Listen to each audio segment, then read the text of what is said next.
I want to just, come full circle, Let's do it. as we finish out 100, we have so much more to do Oh yeah, going we got forward. everything. We got everything to do. And I want to, kind of focus on what happens next, because Lurie dropped the whole stink bomb and then left about the 400 years. So You had to make sure nothing flooded out. Did they get you right, straight, sis? right, You sis. good? I'm good. I'm good. That's what we needed. We needed that. We needed that. We needed to know that first. You know, Karen, it's funny because when you say that, what we're doing here is different. What I was putting in the chat here is the fact that it's like going from a McDonald's diet where you've been raised on McDonald's or a colonized diet your entire time. When you first eat a salad, you're like, ew, where my, my big fry? I need fries. Where's the grease? What you want me to eat? This rabbit food? What is this? Right. And once you have curated and decolonized your diet, and you are able to take in foods that are healthy, not just because they're healthy, but because you have trained your taste buds to enjoy the taste of healthy foods after being raised on junk all the time. Yes. Narrative is like the decolonization kitchen, and the content that's coming out of there is teaching us to change our appetite for something that we can believe in. Right. I'm listening and reading to the book Free Water, Amina Lukman Dawson. And there's a section in there where one character says to the other character who can't work the sling. He's newly freed. He's with the Maroons. He's trying to work the sling. He's scared. He's still traumatized. And she said, you got to believe you can hit something. And for a lot of us, we got to just believe. You got to believe the information and the data to support the idea that we can win. And when I said that before I had to run to the door, what I would have finished by saying was that while they were able to plan in open lit rooms and have open, free flowing conversations, we had to whisper. Right. Because we could be killed for trying to have these conversations. Right. But now, we still have that. And so as a survival skill, we would meet out in the woods. We would talk very, very quietly. We would have survival skills that would allow us to navigate the space that we were in. As we're trying to be free, I feel like we have to let go of the survival skills that were required for us to endure enslavement and cultivate a new set of survival skills that will allow us to thrive as free people. And so being able to openly plan is a luxury, right? Being able to have a narrative space, that's a luxury. Our ancestors, they didn't have that. They weren't able to sit down and have a Maroon's medicine cabinet where we could learn all the meaning of the foods and how to prepare it. We had to teach quietly in the kitchen and give them some sort of food and then give us something else. So we have the ability to plan openly and have that space. And that's why what Karen, what you and Dr. Carr and all of the brains behind this have done is created an institution that gives us the knowledge to adapt our culture to be what free people need when we have really been sustaining ourselves off of a culture that allowed enslaved people to make it through. And so that I have to say on 100 episodes, thank you. Thank you. Because, Karen always says she was spending 7 years tilling that soil on them airwaves and getting the appetite prepared. To be able to come in at this point when all of the work of changing the appetite has already been prepared, and then to have platforms that you offer to all of us to be able to take that information and soar, to take that new curated appetite for loving our people and believing unapologetically that we can win and soar. That's a legacy. And I'm so grateful. Oh, I say no, I'm grateful too, Lurie. I'm grateful too. Let me ask you, sis. Because you've been doing this work in various ways and formations now and you have for quite some time, you have a lot of momentum of memory, not only of things that work and things that don't work. What has been your experience, and then how does that feed your vision of how we think about the question of access, for example? I think about the things that have been most influential in my life in terms of these kind of conversations we've had. I love that kind. That's beautiful. The question of decolonizing the kitchen, decolonizing our tongue, decolonizing our minds. And they're often things that are overlooked by people who, are in the spaces that we have found ourselves in more often than not, the universities, media places, where there's a form of almost cultivating a sense of apartness, even among ourselves, and then but many things that have had the most influence on me came from the people who were the most overlooked or disregarded by people from those spaces. I'm wondering if you have any thoughts about access, because I think for me, that's the thing I'm thinking about now. One of the things this process has done is really, I think one of the things really been most important for me, and thinking about my people, and I'm sure the same is true for you and your people, all of us really, is that the idea is that we have removed this question of accessibility, or at least that's what we're always trying to do. So the people just come into the space. But what, I don't know if you have any thoughts about that. You mean accessibility to spaces that we create, or accessibility to spaces that give us greater access to whiteness? No, the first. And not only that, the way people feel when they come into the spaces is kind of like they're invited.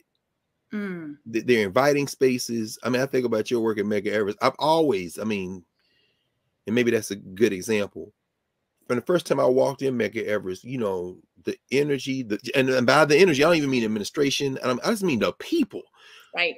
Brooklyn. I mean, you know, people, and right. This should be like, this is the HBCU. I don't take the labels off.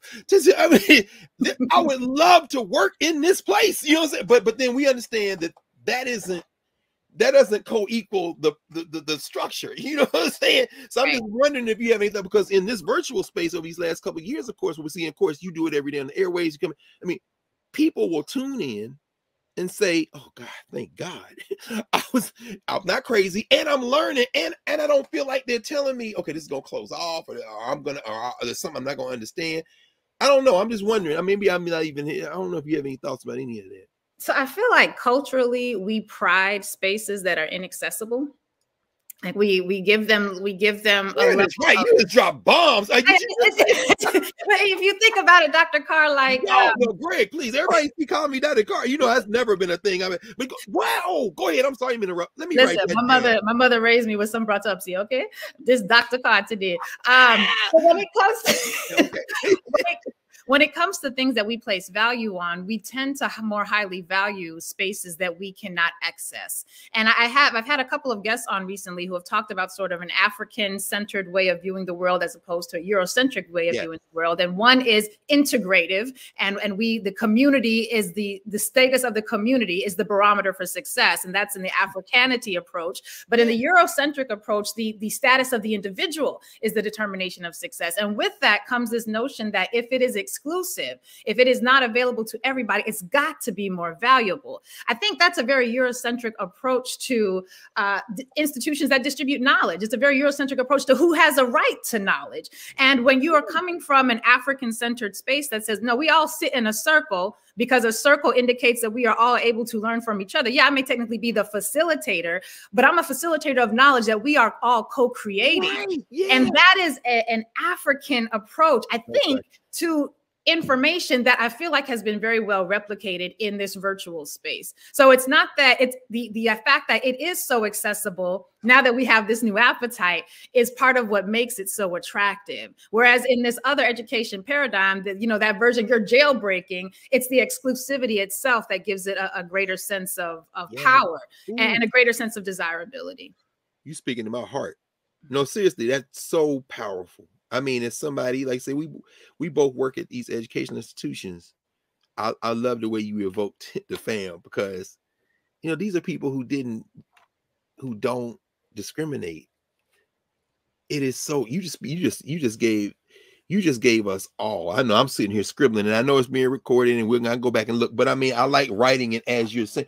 That's the language that speaks to the sentiment. It's almost like, I mean, the reaction side, of course, it feeds that, like, oh really, this your joint right here, tear it all down. So yeah, there's that feeling. You know, but then the other side is because we are trained to hold up those of us who they select and put out in front of us, and then too many of us go for that. It's like, no, don't do that, because, like, say, I mean, earlier when Cedric said about Black women, you know, I think about all these elders. Those are the professors. I mean, you want to put the language of professor and teach, that's them. How do we not look at them? Because we've been trained. I'm sorry, I'm not even gonna keep rambling. Lurie, you teaching this afternoon, sis. That is the highest honor of my day to hear Dr. Carr say something of that nature. But Dr. Carr, I would say this: even that is a part of that skill set, though, that survival skill that I mentioned, of valuing, because part of being able to successfully, I think, navigate the enslavement experience was learning how to center whiteness in such a way that you always made them comfortable. Like that was just, and that is a skill set we still have today. The better you're able to do the thing and debase your voice and make yourself more palatable, the more likely you are to have academic and, quite frankly, professional success. Like if you're able to speak that language and deculture yourself in that way. And so that is a survival skill that still exists to this day. Like, quite frankly, those of us who are Black professionals owe a lot more to our success, to our ability to engage in that level of code switching, no shade, than to our actual intellectual capacity. So there's that. But the idea of valuing what others have designed or have deemed to be most valuable, that is also a part of that survival skill. That is also a part of the survival skills that we brought with us off of plantations that, quite frankly, is still very valuable and important for those of us who do not have a vision of jailbreaking those chains, jailbreaking the institution, jailbreaking all of those spaces that have been intentionally designed to exclude us, that we keep trying to manipulate, contort, and squeeze our bodies to fit in just so. I was slide on in, and you'll see me, you'll love me, you'll value me in a way that you've been taught to never see me, love me, or value me. Absolutely. I mean, there's so much in this conversation that relates to that pathology. I mean, that last thing you said, I think about Ngugi writing in Something Torn and New, where he's, he's actually writing about Chinua Achebe going to the village. This kid who's going to these white institutions goes to the village to get the sacred python so he can take it back to the school and show these white people that he has a culture. But he doesn't realize you took the image, you took the culture from your people to go show it to white, and they don't care to begin with. But I mean, but then just before that, as you talk about this question of how we form ourselves and how we think about ourselves and how we had to have the code switching. And you said no shade, so I'll just say, I'll say shade. Code switching is not a skill that should become part of your self-image. I'm good at that. Yeah, you do understand that foolishness. It's so funny that I was just looking at this book on African American language, and they talk about African American language system. And they said one of the things is they say we're not calling this Ebonics, but it was no shade toward it. But it was no shade toward Ebonics. What they said was those who come with the concept of Ebonics since the early 70s are saying they're making the argument, and they say these are Black linguists. They're saying that not only don't we discount the argument, we agree with it in principle, and we support that, but this isn't that. They said the Ebonics folk who created the term ebony phonics are saying that whether you speak French, Spanish, Dutch, English, Portuguese, whatever languages they forced into our mouths, we absorbed into our African languages and used common grammar, common phonology to transform all of them. So the word Ebonics literally means this is our self-determining language. And if you speak Ebonics, you can understand things in all these other languages. They're making the distinction that we're talking about African-American English.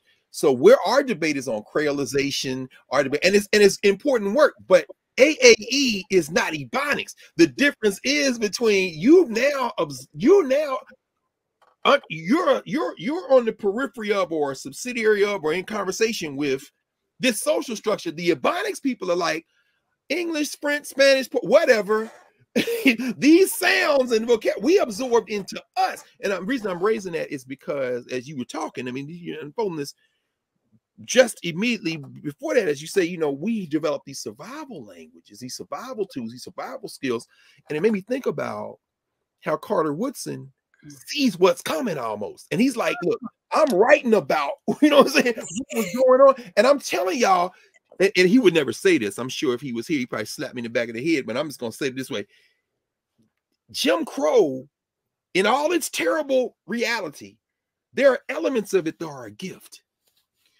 We still have control of our institution. Now, we could just solve this class problem and this. We could have a force. When he writes that chapter, Understand the Negro, we could, man, do you understand? We're already trapped here. Y'all are trying to get out. Stop. Turn back and look at each other. And then Du Bois, of course, he gets it for real. And then, of course, he just leaves because he says Negroes can't win because you're not going to get the point that. And in 1960, when Du Bois says they're going to change these laws. Mm. And when they change these laws, here's what's going to happen. The kids are not going to go to school. Yep. They're going to take and he said, y'all going to have to now answer the real question. And the real question isn't the laws. The real question is race and culture. There And it so is. integrating, people say integration destroyed us. It didn't change segregation, but it allowed these structures to absorb a layer of the class that was trying to get in anyway, leave everybody else trapped. And now, even unlike before, you got contempt for yourself. There wasn't this level of self-contempt in Jim Crow. I just wonder how we, That's right. Wow. That's right. Yeah, I was asking an educator, and Karen, I don't know how long do we got? I know I jumped in all late. Time. We'll because we could be doing, man. Yeah, and I only popped in because I had a vision, and this was it. So I felt like the chemistry, and Lurie, I talked to you about filling in for me before, because you're my heir apparent. I'm gonna say that publicly. Wow. I want to sit in my seat. It's all kind of news breaking today. Yeah, no, I'm just, you always, I mean, this is the problem. We never in the last 40, 50 years, there's no succession plan, right? That is a huge problem. And it's not even about, being here I got things that I want to do, and I want to make sure that this particular job continues, right? So I'm always looking for somebody to sit in my seat, always. But it's alchemy, right? So it's chemistry. Definitely you and I have a particular kind of rhythm. It's unlike anything else I've ever seen and I've had with anybody else. And maybe it's because we're born a couple of days apart, or we understand each other at a visceral level. But Lurie has an energy. No question. And it's that law degree, it's that army brat, it's the Jamaican, it's it's all of the things. Yes. And it's just like, I don't know why it's not breaking through, but the world needs to know this woman. She's freaking brilliant. Yes. So I'm like, no question. So watching y'all, I'm just sitting here like, wow. Yeah, I see it. You just kind of broke me a minute there, sis. I'm sorry. I'm sorry. I just, so time there'll be time. Open and that's the good stuff, right? That's the opposite of broken. I cannot. It warms my heart to hear. And I receive, because my respect for you, Karen. I mean, and you know this. Like, I absolutely love you. I got called the other day. I was like, Karen, we've gone from talking and really in depth on a regular basis, at least once a week, for hours and hours and hours. So, but you mean the world to me. This space means the world to me. Narrative and this institution and this potential means the world to all of us. And to hear you say that means the world to me. I mean, but this can only continue when we pass the baton and we make sure that we pour into people things, and everybody, it was warm. The other night, somebody, it was Senyata's class, maybe it was yours, maybe it was office hours. Someone said, it was office hours. A young lady came in and she said her mentor, she was on her mentor's account and she was talking about, her mentor. And I was like, from Florida. The way she was talking about, this woman who's pouring into her, I was like, this has to be the blueprint across the board. If you have something to give it. Build the next person who's going to run further than you. Give them all of the things they need so that we can collectively get to where we're supposed to get to. But a lot of us hoard because we want to be the special magical Negro. Even among Negroes, we want to be the only one doing the thing. We want the accolades. We want all of the attention for ourselves. And we never build the institution for the next person to come in, for the next person, the next one. And it should be 5 next people, not just one. We got work to do. No question. So I just want to say thank you for popping in and fulfilling what I knew would be the thing. And now here we are, episode 100, but there's so much more happening. Yes. Yes. Thank you. Thank you. Yes. Oh, we gotta have this conversation. We gotta just have extended form. I'm serious. This is I imagine, and I'm gonna hopefully, I don't know when Lurie has time between parenting and the whole thing that she's doing, but she should definitely teach something in Nubia narrative, some sort of class. But we'll talk off mic about that. We'll talk. Love you guys. Love you. That was wow. Thank you, Karen. That was a gift on top of gift. I didn't know, but I knew. So, like, one of the things you have unearthed in me is to trust in the DNA, the ancestors that I rock with, and to know you know, and to remove, you know, my willfulness, because, you know, we both bulls, so we're gonna put our will on a thing and then just let things be. You know, I was just talking about Senyata the other day, and you know, early on she was, you know, she was in and she wasn't, and I wasn't sweating it, because if you're supposed to be here, you're gonna be here. And that's just, I'm like, not chasing anybody, I'm not sweating. If you're supposed to be here, your spirit will let you know if this is something you want to do. And it's not for everybody. You know, some people have a very singular self, you know, centered way in which they want to move in the world. And that is fine. This is a collective. We're about building the world we want to live in, because we need to have that world for our survival. This is about our survival. They out here killing us indiscriminately, busting in people's homes while they're sleeping at 6 o'clock in the morning. Breonna Taylor minding her business, Botham John minding his business, eating. You know, like, there's no place safe. You think your home is safe under the blankets at 6 o'clock in the morning? You shouldn't be dead right now. And yet we're gonna hashtag Amir Locke, you know, as we celebrate Trayvon Martin's birthday today. You know, so we're up against something. At the same time, I'm confident that we have all of the tools we need. So yeah, we do. And I can't thank you enough again.